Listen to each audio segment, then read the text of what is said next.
is a Beautiful World. I'm Heather McElhatton, and this is A Beautiful World, bringing you inspirational stories from around the globe. We really are promoting the redefinition of family, what it means to be a family, and in crisis, how do you stay together as a family? That's Rita Garza. She works at the Urban Resource Institute in New York City. It's one of the largest resource providers for victims of domestic abuse. They run shelters all over the city where men and women can escape violent relationships and rebuild their lives. In 2013, Rita helped launch a new program that welcomes a previously banned family member into shelters, and that program is called PALS.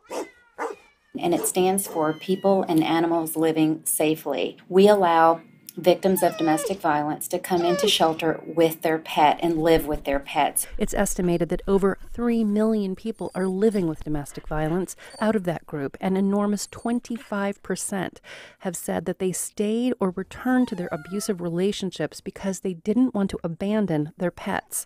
Less than 3% of domestic violence shelters allow abuse victims to bring pets with them. It was really, really gut-wrenching to hear some of the stories of the pets that had been left behind. For me, that really was such a kind of knife in my heart because there's something we can do about it. There's something that the entire country can do about this issue. Many people think of domestic abuse as physical violence, but the truth is it's often far more complicated and layered than that. Abusers often use emotional, economic, and psychological manipulation to force victims to stay in violent relationships, including threats to other family members and to beloved pets. We heard heartbreaking stories from our clients about the type of abuse that would be directed toward the beloved pet.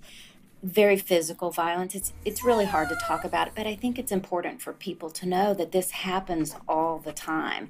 And if a dog is kicked or punched or thrown against a wall in the midst of a domestic violence situation, or the pet is threatened, like one of our clients had her cat placed in the microwave with the hand on the knob to threaten to turn the knob on, to have that ultimate power and control over another person and to really intimidate a person. Those are exactly the kinds of things that are happening every day. Rita says that by talking about these problems, we can help build new solutions. When we shed light on what's actually happening in victims' lives, we can rebuild outdated services that exclude animal family members. And so when we look at how do we help people heal and move forward, by absolutely keeping their loved ones together. So when victims of domestic violence come into shelter, they're going to come with their children and their pet, and it's not a choice. We wouldn't ask someone to choose between their children, so why would we ask them to choose between their four-legged children? But bringing animals into human shelters has additional challenges. So the pet goes through what I call a bumper-to-bumper health check, and they also are evaluated if they were part of the abuse. Do we need to have a behaviorist come in and help them heal? These services are provided free of charge to the shelter by the ASPCA, which Rita says makes the entire program possible. Programs like ours are absolutely necessary because what I know about society today is that we are better people when we have pets in our lives, and that when we care for animals and we expand our ability to love in that way, we are a better society. If you'd like to help foster domestic abuse pets, you can contact your local animal shelter or the ASPCA and ask for domestic violence services.